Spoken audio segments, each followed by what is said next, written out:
devices. So mayroon siyang laptop, mayroon siyang mobile, mayroon siyang switch, so mayroon siyang printer, and mayroon siyang router.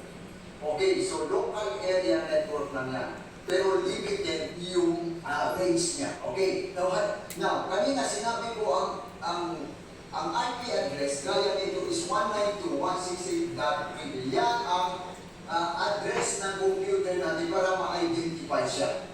Para malaman siya kung ano ba siya. Na ngayon, halimbawa, ito, kung halimbawa ang laptop natin, gusto siya magpa-print, okay? So, papasok siya dito, nandito na yung tinatawag na switch. Kasi connected siya lahat eh. Okay, connected siya lahat dahil sa switch. Yan. Yung halimbawa, kung ito, gusto niya mag-print, okay, so, ang mangyayari, ganito siya yan. So, pupunta siya dito sa switch, okay, yan, hihingi siya ng permission dito. Pag hindi niya dito ng permission dito sa switch, kasi ang switch yan ay ang device din para ma-connected siya lahat ng mga devices mo.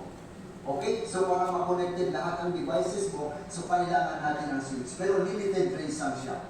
Na ngayon, halimbawa, sinabi ko kanina, kung ang laptop na ito ay gusto niya mag-print, pupunta siya dito sa printer, and then ang switch naman ay identify ng IP address nito para pwede siyang maka-print dito.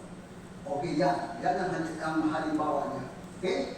So, gaya dito sa tao, okay, o gaya ng school, okay? Gaya ng school. So, ang school, mayroon siyang boundary. Di ba? Nakikita niyo dito sa amin. So, mayroon siyang boundary. Okay, yun ang tinatawag ng school na ito ay local area network din siya.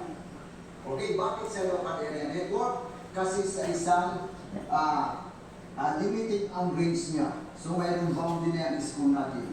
So, yung nakikita ng mga tao ito, kung i-compare mo dito, ito na yung mga devices. Against new class, devices na yan. So, ang school natin, so mayroon siyang classes. So, mayroon siyang room. Halimbawa nito, mayroon siyang room na 10, class 10, class 11, class 12. So, lahat ng ito ay ng mga tao natin, kung i-compare natin sa LAN, so ito na yung mga devices. Okay. Now, ngayon, para maintindihan natin kung paano yan. Kaya nga hindi kumpara ko ito gaya ng school. Halimbawa, itong estudyante sa class 10 ay gusto niya makausap ang class 12. Okay? Gusto niya makausap ang class 12. So, itong tao nito, ito yung naka-assign dito. Okay? Naka-assign siya. So, pupunta siya dito o kakausapin niya ang tao na ito. Yan.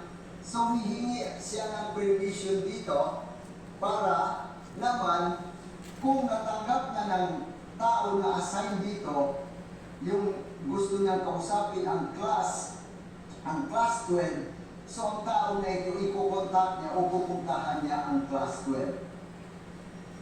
Okay, naintindihan natin class? Okay, balikan ko. So, ang ibig sabihin, gaya dito, di ba? Okay, sa local area nito, gaya din yan sa isang school. Okay, kung ang sabi ko kanina, kung ang class 10 ay gusto niya kausapin ang tao na ito sa class 12, okay, so ang gagawin niya, pupunta siya dito, hingi siya ng permission para makausap niya ang class 12. Okay, so madaling salita, ang tao dito ay ito na yung, kung ikumpara natin, kung ito ay sa ito na yung switch. Okay? Ang tao na ito na yung switch. Naintindihan natin, class? Okay, naintindihan natin. Kasi ang switch, pag dito siya, nagsisend siya ng message dito, ito naman ay sinesend niya dito sa printer. Kung ano ang gusto ng laptop natin. So, naintindihan natin.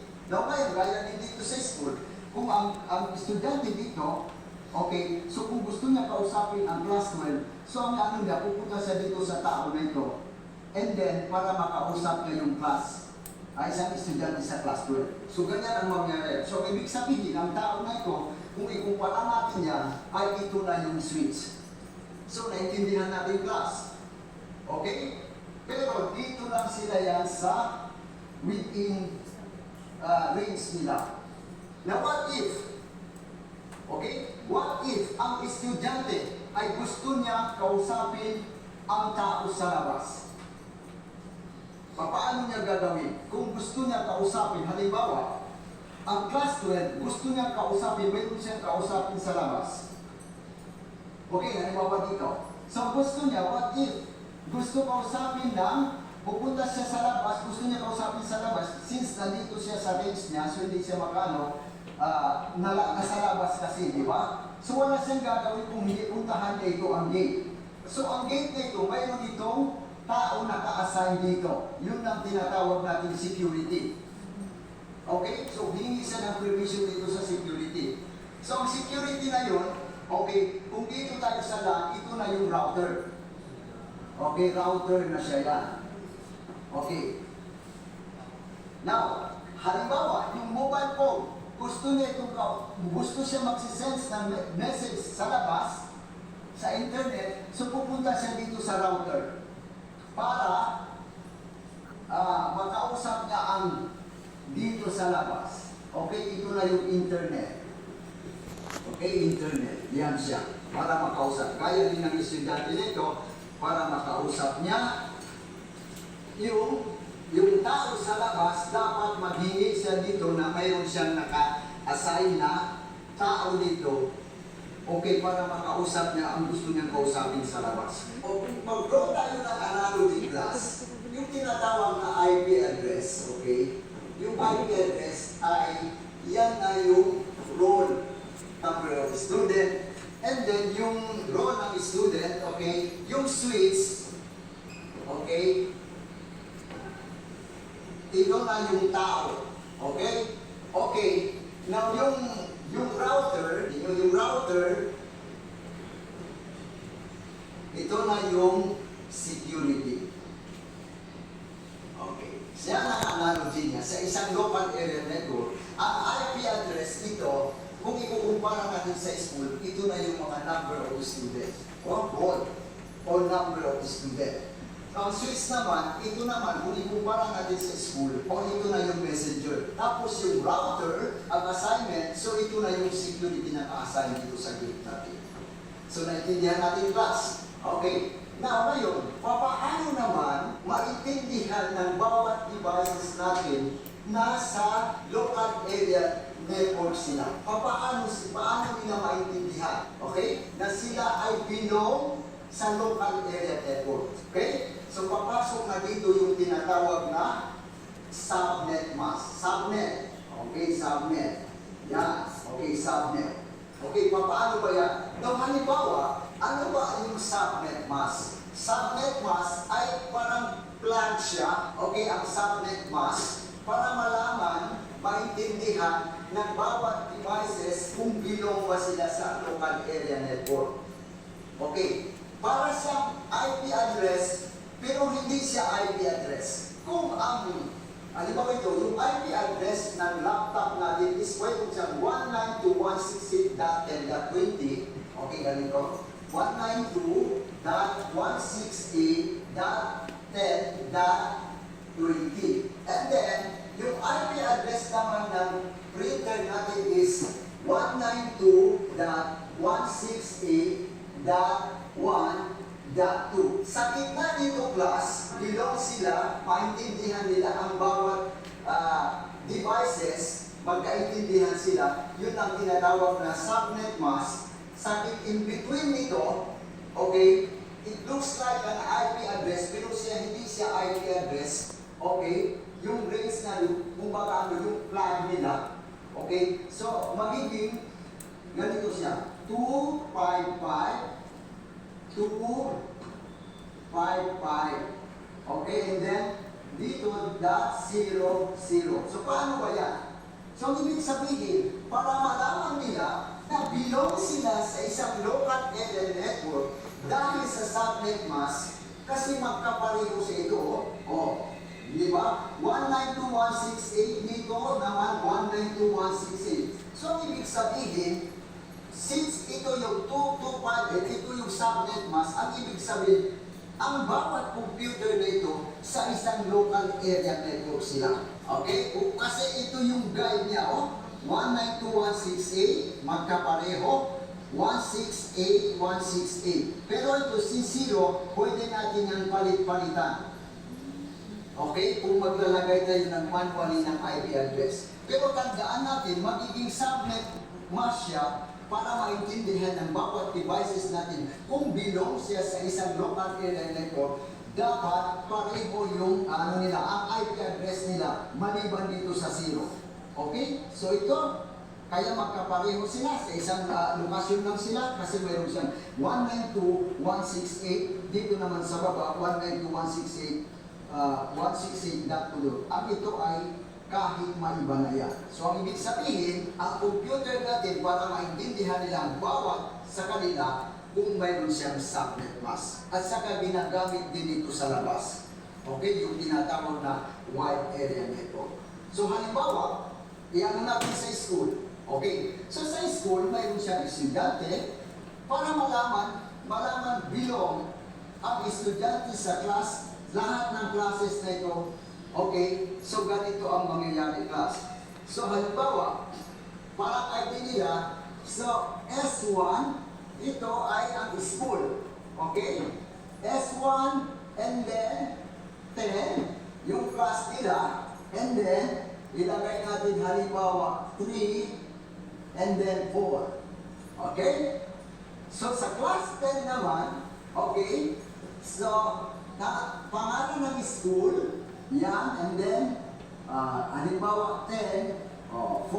You see? So, paano nila malaman sa belong sila sa isang school para ma-determine sa isang school sila, parang ID nila kasi nandito siya. Okay? Ganyan siya. So, belong siya. Naintindihan na natin ito, class, kung paano siya. Yung local area network. Okay? So, ang local area network, talaga ito na siya. Okay? Meron siyang IP address, meron siyang switch, meron siyang router. So, kumpara natin sa school, mayroon security, mayroon messenger, mayroon roll number of student. Okay, ang subnet mask, okay, para ma-determine, magkaintindihan sila ng bawat devices nito. So, ito na yung 255.255.555. So, yan ang tinatawag na subnet. Okay, subnet sa isang local area network natin. So, papasok na tayo, intindihin naman natin ano ba ang functionality ng router natin. Ito, yun ang tinatawag natin router OKQ. Okay, para makapag-communicate tayo sa labas. Without ang router, you can communicate. Okay? Especially kung wide area network. Okay, now, ang router class, mayroon siyang apat na functionality. Okay, mayroon siyang NAT, mayroon siyang firewall, mayroon siyang PLC, mayroon siyang port forwarding, yung tinatawag port forwarding. Okay, so ganito yan class. Halimbawa, ang mobile na ito, okay, so ang mobile na ito, gusto niyang kausapin sa labas. Okay? So since nakikita ninyo ang IP address, hindi yan lahat magkapareho gaya ng IP address sa internet natin. Sa internet, sa wide area network natin, sa magkakaiba ang mga IP address niya. Okay? Ayan, magkakaiba siya. So, dito, dahil sa router natin, so mayroon siyang apat na functionality. Okay, now, ang router natin class, halimbawa ito, gusto niya kausapin sa internet, okay, lalabas siya sa internet. So, hihingi siya dito ng permission sa router. Since pupunta siya sa wide area network sa internet, nakikita niyo class, magkakaiba ang IP address nito. So, mahirap siya mag-communication without the router. So, ang ginagawa ng NAT, since ang NAT ay network address translation, so ita-translate na ito. Since ito ang magpadala, okay, so ang isang functionality ng router natin yan, okay, binatranslate niya, paglawas sa wide area network yan, binatranslate automatically ng router mong IP address natin para mabasa nito. Okay? Siya na ang bahala magta-translate. Okay? Yun ang function ng NAT. Okay? Yung NAT. Okay, so halimbawa, paglabas niya dyan, dito siya mag-communicate. Na ngayon, ito naman, pagbalik niya doon, pupunta siya dito sa router, ita-translate naman niya yan para ma-identify ng computer natin. So yun ang trabaho na, okay? So lahat ng mga functionality na ito ay related siya. Since naintindihan na natin kanina, kung mag-sense ng message doon na halimbawa ito, so tinatranslate niya para mag-gets ng ano natin, yung internet na naka-internet na mga computer natin, hindi pabalik siya, itatranslate natin na nila. Okay? So yun ang trabaho na. So ano naman ang DMC? Okay, ang ibig sabihin ng DMC ay demilitary zone. Okay, mayroon siyang zone. Halimbawa, okay, kung ito, sa internet na ito, magsisend siya ng message dito. Okay? So, papasok na dito yung tinatawag na yung function ng router natin, DMC port forwarding. Port forwarding. Okay? Port forwarding. Yan siya. Papasok na ito. Ito naman ang function ng router. Then, ano ba yung firewall? Okay, yung firewall na yan sa computer, yung incoming, outgoing ng messages natin, kung magsisend tayo, especially outside sa wide area network, pinipermit na lang o ina-authorize na lang, okay, yung legal. Okay? Ang ibig sabihin yung permitted niya lang yung kilala niya. Kung baka sa kilala niya, papasukin niya. Okay, pag hindi niya kilala, i-block niya yan. Dito ang function ng firewall natin. Okay, now, ang firewall natin, ganyan siya. Okay, ito yung firewall. Now, what if, okay, computer na ito, sa wide area network, ay gusto niya kausapin ito. Paano mangyayari yan? Okay? Now, hindi yan basta-basta makapag-send siya ng message, dadaan siya dito sa firewall. Kasi pag hindi authorized ng firewall, i-block niya yan. Okay, i-block niya. Now ngayon, so paano siya makapenetrate dito sa local area network para makapag-communicate ang dalawa niya?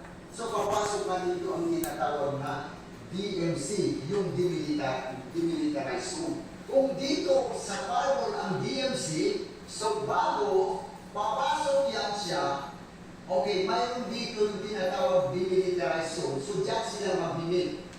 Okay, hindi yan pwede papasok siya agad. Okay? Yan. Now ngayon, ang ginagawa ng firewall yan, okay, kung ito, hindi yan mag-direct siya dito. Okay, sa local area. So, papasok siya dito, okay, pupunta siya dito sa demilitarized zone at saka i-limit dito para pwede sila mag-communicate. Kasi inalagaan natin, kasi may firewall yan, kasi hindi natin maiwasan ng viruses. So, dito sila mag-limit, isolated siya. Gusto nito mag-communicate kahit hindi siya dadaan sa router. Okay? So, hindi yan pwede. Ito, halimbawa, mag-communicate siya dito, hindi yan pwede. Okay? Kasi hindi authorized ng router natin. Pwede lang siyang papasok, mag-communicate, kung i-allow yung tinatawag na dadaan sila sa demilitarized zones para pwede sila mag-communicate. Okay, may parent o magulang, tatay ba, gusto niya kausapin ang anak niya, okay, saan siya pupunta? Pupunta siya dito sa security. Okay, pagkatapos sa security yan, yung mayroon niyang tinatawag na reception area. Okay, reception area. Okay, ngayon ang security, since sa labas yan, ang security, dadalhin niya dito sa reception. Okay, dadalhin niya sa reception. O, pagdala niya sa reception, ito naman, ang tao dito sa, halimbawa, class 12, pupunta dito, so dito sila mag-uusap. Okay, so ito na yung tinatawag demilitarized zone. Now, yung kanina, sinabi ko, papaano? Kung naintindihan mo, class? Anong hindi?